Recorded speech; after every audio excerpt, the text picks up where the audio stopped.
provision which provided for electronic counting. And Section 31 has to be implemented because it is the prevailing law, and this actually mirrors Section 210 of the Omnibus Election Code in relation with Section 12 of Republic Act 6646.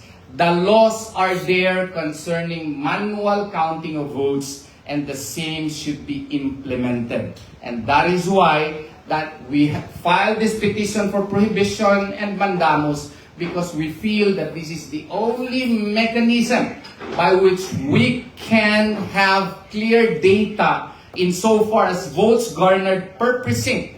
And the lawyers would have clear data likewise to marshal how many votes are garnered per candidate in every precinct, so that during the canvassing, they will have basis to count kung ilan ba talaga yung mga boto kada kandidato.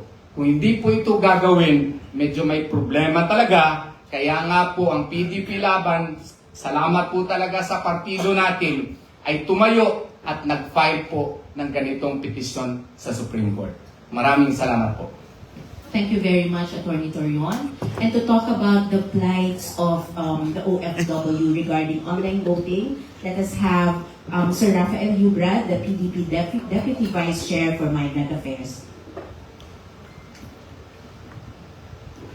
Magandang hapon po sa ating lahat, Mr. President ng PDP, our senatorial candidates, Senator Raul Lambino, Senator Jimmy Bondo, Attorney Torion, mga kababayan, mga kapwa Pilipino, at higit sa lahat, mga mahal naming OFWs.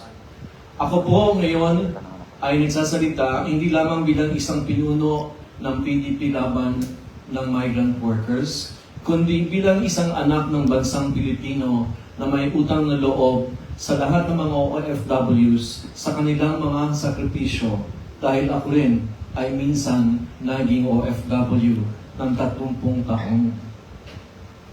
Kayo na nasa ibayong dagat, malayo sa pamilya, nagtitiis sa lungkot at hirap, nagtatrabaho araw at gabi. Kayo na bumubuhay ng ekonomiya ng ating bansa. Kayo ang matibay na galugod ng sambayan ng Pilipino. Ngunit ngayon, isang napakalaking banta ang kinakaharap ng ating karapatang bumoto. Ang itinutulak na online voting ay hindi lamang marupok, kundi ito'y mapanganib. Ito'y pinto sa pandaraya, manipulasyon, at pagnanakaw sa boses ng mga OFWs. Ang inyong mga boto ay sagrado, maging OFW ka man o hindi. At kung ito'y babayuhin, hindi lang kayo ang nawalan. Tayong lahat, ang Pilipinas. Hindi sapat na bigyan kayo ng karapatang bumoto kung ito naman ay may kapalit na pagdududa. Hindi sapat na bigyan kayo ng access kung ang access ay pinangangambahan nating makompromiso. At lalong hindi katanggap-tanggap na habang kayo'y nagpapakamatay para sa kinabukasan ng inyong pamilya, may mga nasa posisyon na ginagamit ang teknolohiya para sa pansariling interes. Kaya't nananawagan tayo ngayon sa COMELEC, sa ating mga mambabatas, at sa sambayanang Pilipino, igalang ang boto ng OFW. Ipaglaban ang malinis, ligtas, at transparent na eleksyon. Mga mahal naming OFWs sa iba't ibang bansa na nanonood at nakikinig ngayon.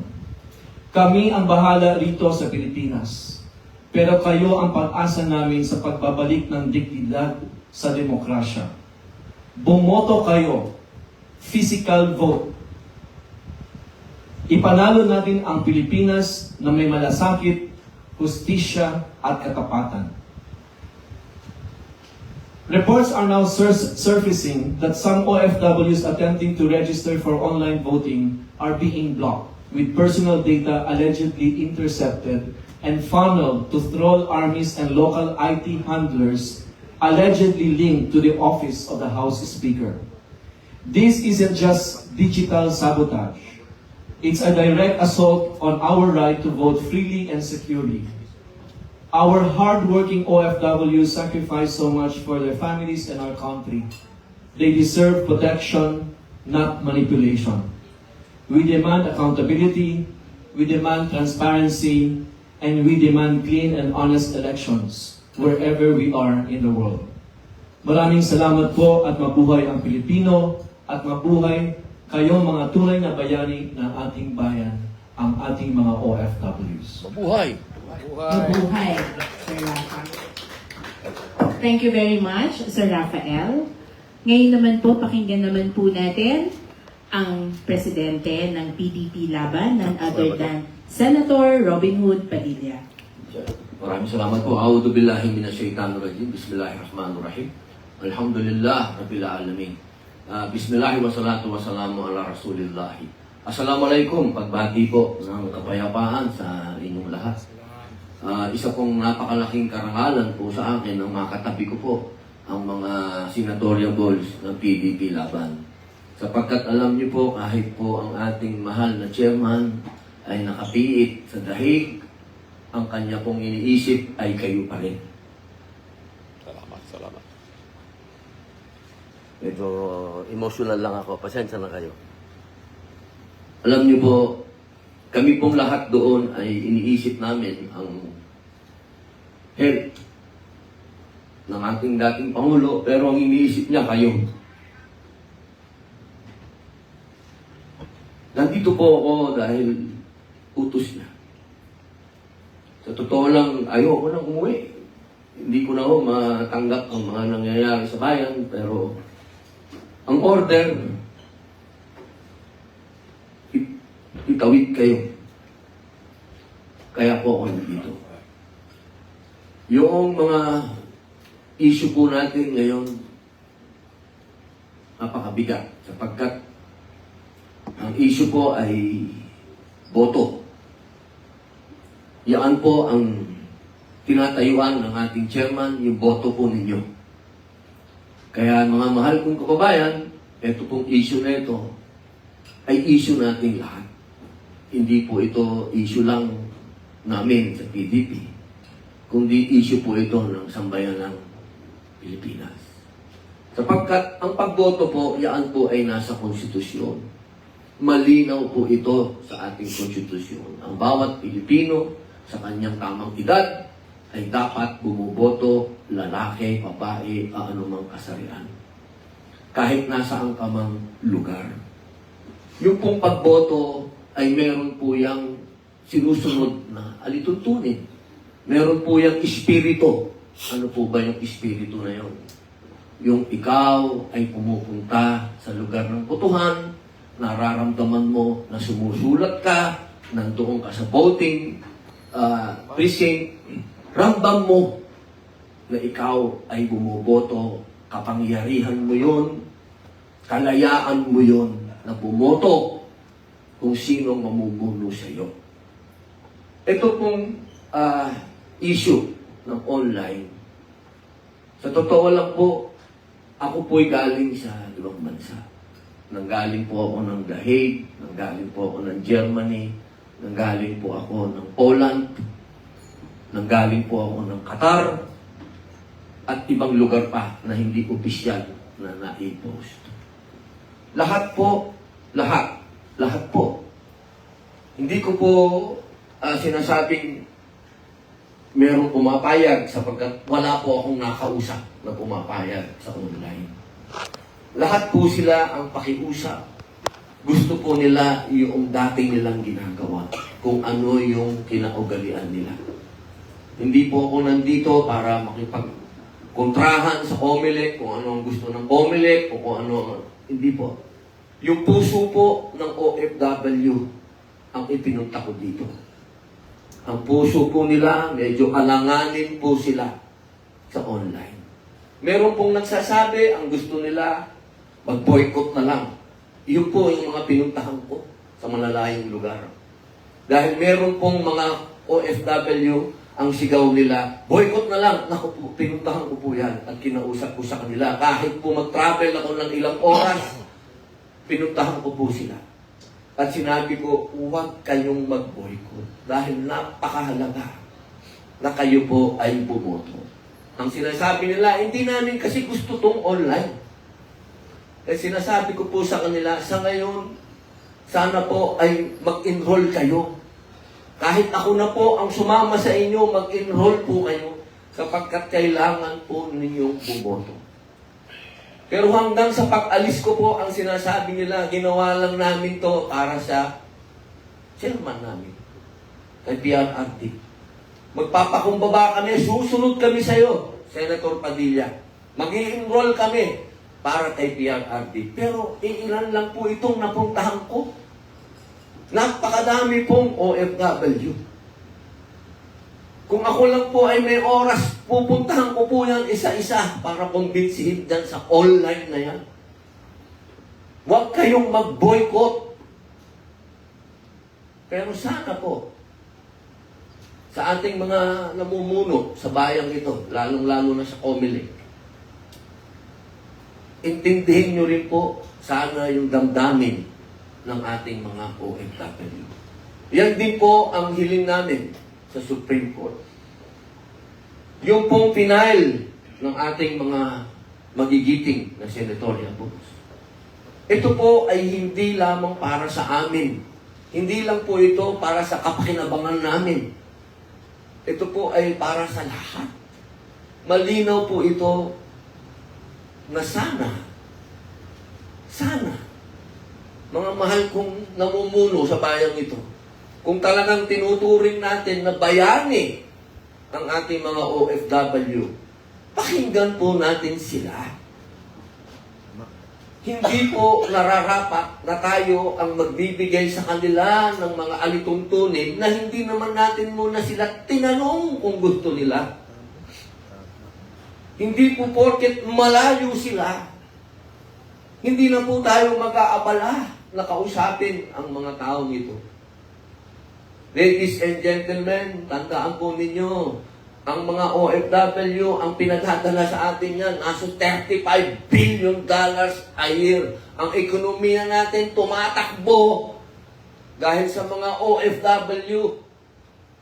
Isang tanong ba, isang hearing, isang public hearing para kausapin natin sila at tanungin kung gusto man nyo to, hindi natin nagawa. Sana po, ang huli nating sandigan ay ang Supreme Court. Tayo po ay kumakatok sa puso ng ating mga hustisya, sa ating mga kinikilalang sila po ang magiging kakampi ng taong bayan, hindi po kakampi ng PDP ha. Ito pong ginagawa namin eh hindi po ito para lang sa kapakinabangan ng PDP. Ang hinihingi po namin, sana mabigyan ng tamang panahon at oras ang mga OFW na masabi nila na itong online ay takot na takot po sila. Wala po ako talagang pagsisinungaling dito. Hindi naman po ako kailanman naging sinungaling. Well, marami akong naging babae, pero wala akong kasinungalingan doon. Minahal ko lahat yan.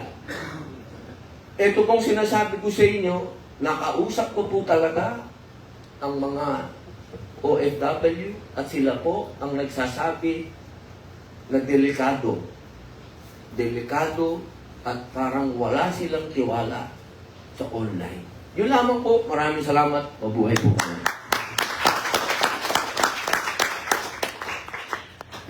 Thank you very much, Senator Robin Hood Padilla. Now, let us open the microphone para po sa mga katanungan ng ating press.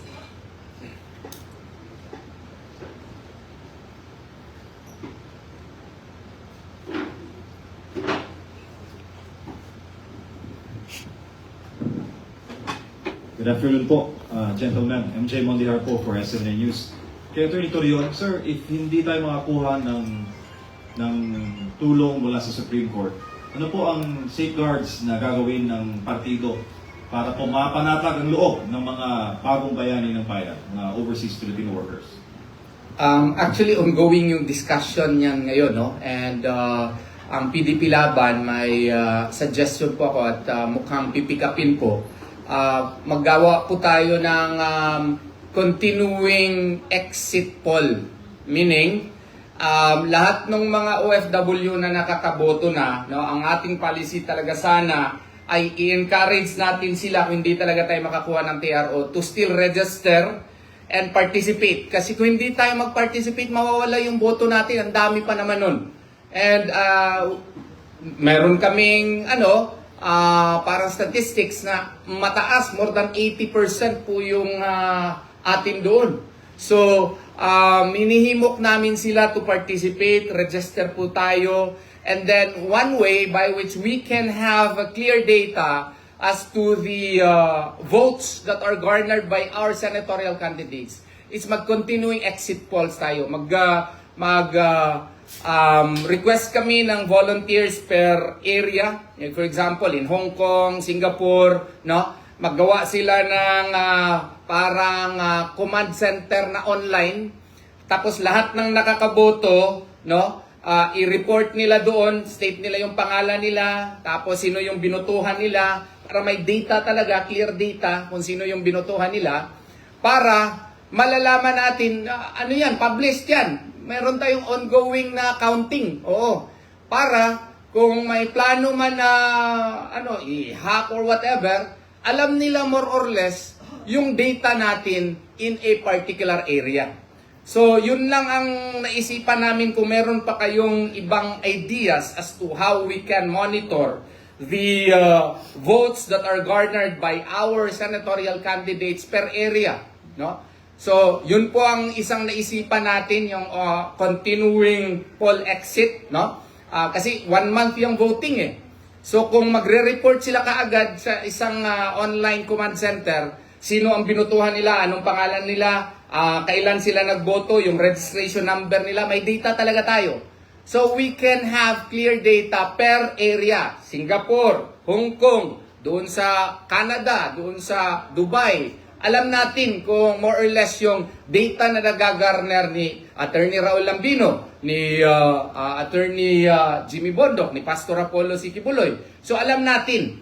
And makikita natin yan, no? Ongoing yan, kasi i-publish natin sa Facebook. Oo, makikita natin at alam natin. And then, paglabas ng resulta ng COMELEC, at least makompare natin kung maliciously, what you call this, different from our online poll exit, no, which should be credible, no, at least may masabi tayo, no, may clear data tayo, at mapinpoint pa natin kung sino yung mga registered voters na overseas na nagboto talaga kasi nagpa-register talaga sila. Yun po ang isa pong nakikita kong paraan na at least man lang meron tayong panangga kung ano man ang magiging resulta ng online voting. Thank you very much, Attorney Torion. Before po natin tawagin yung susunod na magtatanong, may we request Attorney Lambino to share his thoughts about this online voting. Thank you. Muli pasalamatan natin si Tatay Digong, si PRRD, sa patuloy niyang pagmamahal sa bayang Pilipinas at sa mamamayang Pilipino.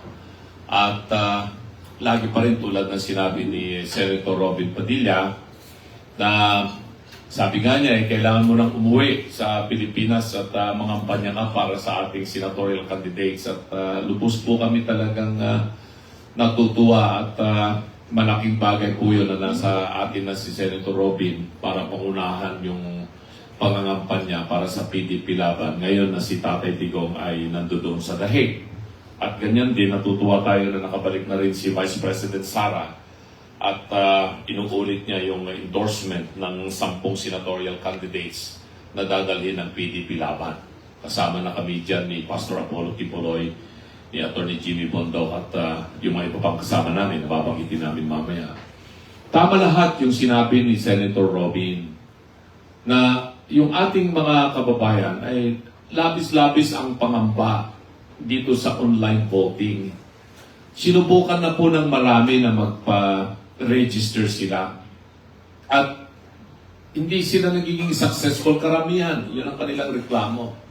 bigla na lamang po silang hindi makaregister tapos maglalak na yung server or what, hindi sila makaka-register.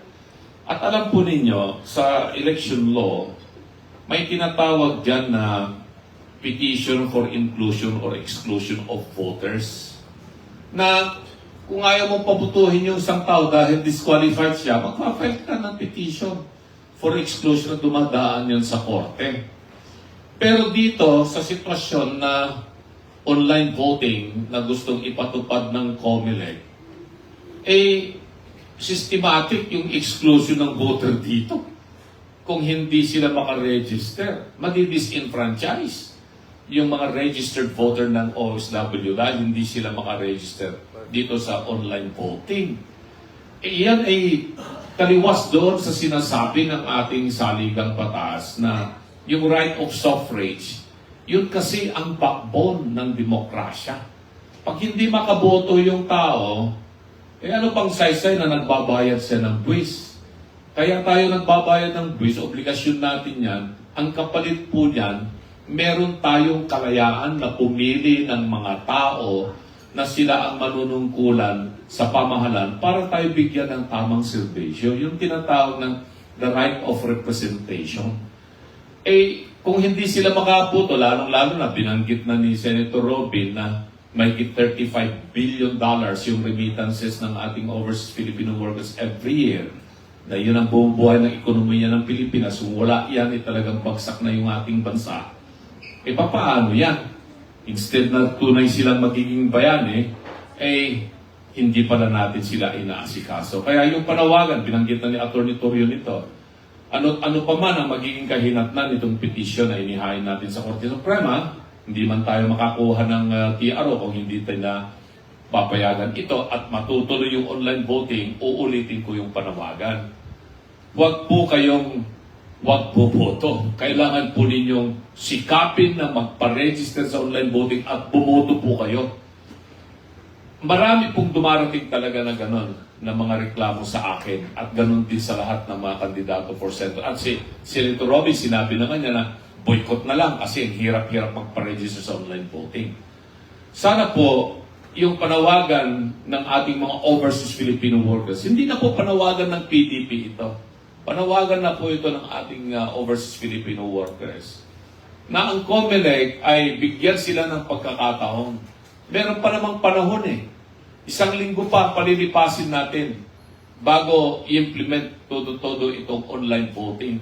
Kayang-kaya pang gawin po yan ng COMELEC na bumalik sa dating prosesong ginagawa na natin sa loob ng 5 eleksyon. Hindi na po mahirap gawin yun kasi dati namang ginagawa. Kanya lamang, meron pa rin tayong ginagawang hakbang. Tulad ng nabanggit, nakahanda na yung motion for issuance of expedited issuance of TRO. Baka sakali, pakinggan naman tayo ng ating minamahal na Korte Suprema. At yan po yung ginagawa po ng PDP laban sa pamumuno po ng ating chairman si Tatay Digong at ang ating pangulo sa partido, si Senator Robin Padilla. So yun lamang po yung